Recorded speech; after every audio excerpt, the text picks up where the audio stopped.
and praying when it was over. So I just said that to say what Dr. King brought to a meeting was just undescribable. I mean, because those kids were mad enough to cut somebody's head off, and just walking in the room and making a speech, and you know how verbal he was, and the tone quality of his voice, because when he started talking about, I've seen the promised land and all that, it gets to you. But that speech that night was just electrifying. It changed the whole thing. Everybody, I don't know what the decision was, but whatever it was, they pulled together and made a decision to work together. But that was a powerful, powerful, powerful meeting. Aren't y'all tired of talking to me? No, ma'am. We want to I talk haven't. about Grady. Okay. You got 20 more minutes of me. No, whatever you want. You got backup. Huh? You talk as long as you like. You talk all day. But y'all know you're not going to use all that. So you just go. We can't. We use every minute of it. No, y'all don't use all that. Because it's on the webpage. We don't have no time limit. Oh, my Jesus. Okay. So what do you want to know about Let's Grady? talk about Grady. The only thing I can tell you about Grady as a child, my experience, I was not born at Grady. I was born at home. And that was my mother said I was just so fast.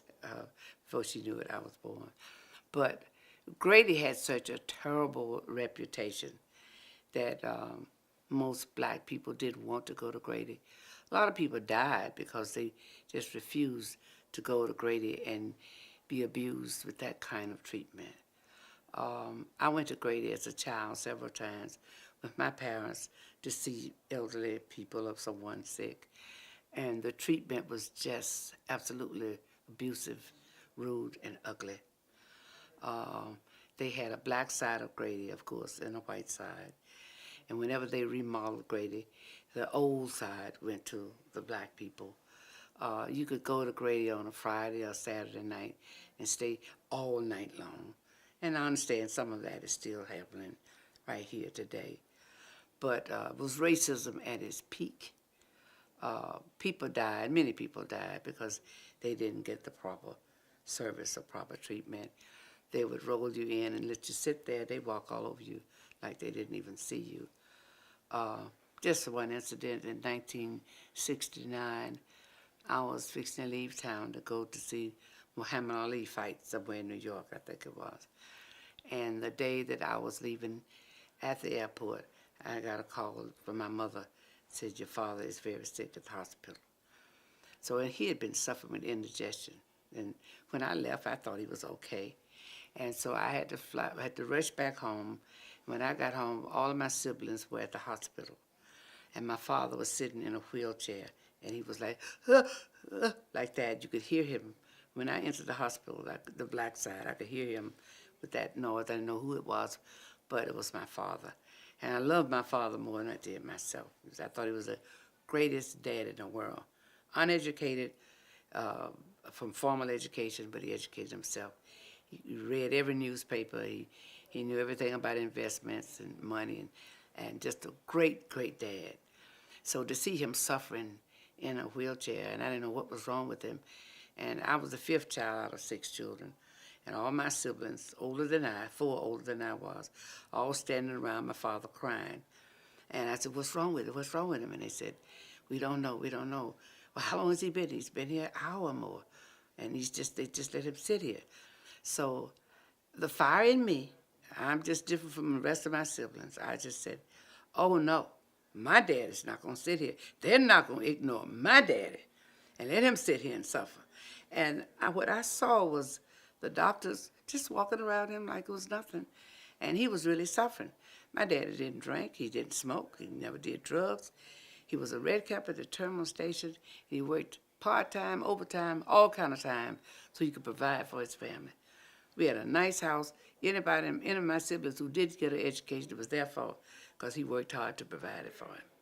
I mean, he helped my mother do housework. He was just the most gorgeous dad in the whole wide world, okay, to me, to all of us. Let me just tell you simple. My dad would come home from work, and my parents had 6 children. He helped my mother cook dinner for the next day, wash clothes, when I get up in the morning, all our shoes were shined down the hallway.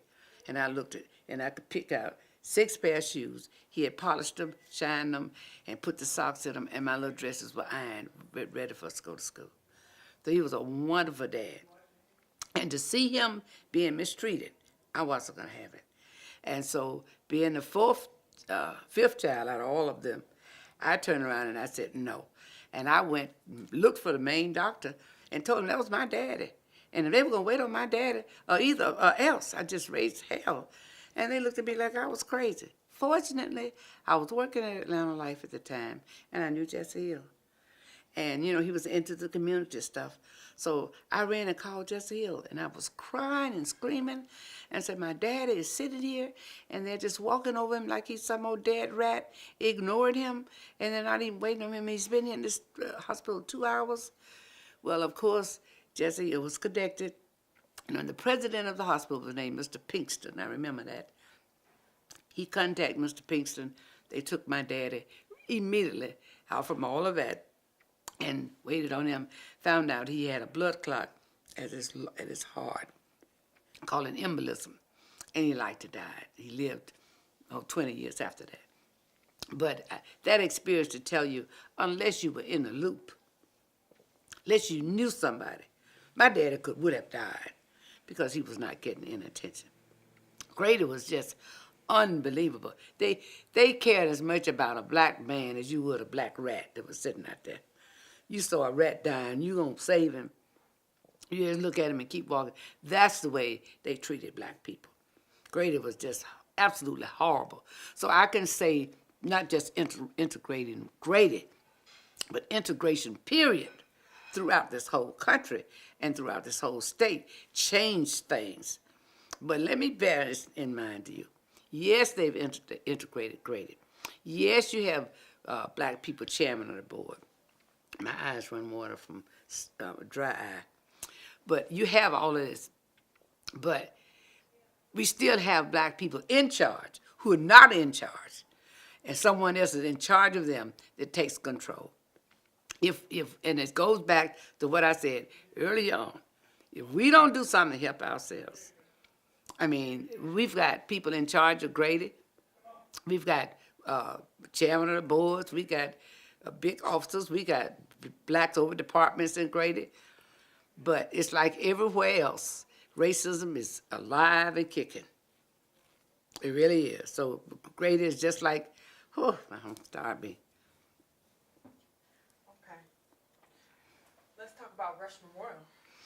I don't know about Rush Memorial. I just know that was Reverend Boone's church, and Reverend Boone came to the rescue of the student movement, didn't he not? And that's about all I know about that. Okay. I can't tell you that. Y'all tired of talking to me now, aren't you? Okay, anything else in general you want to talk about? The political side of things? Oh, have y'all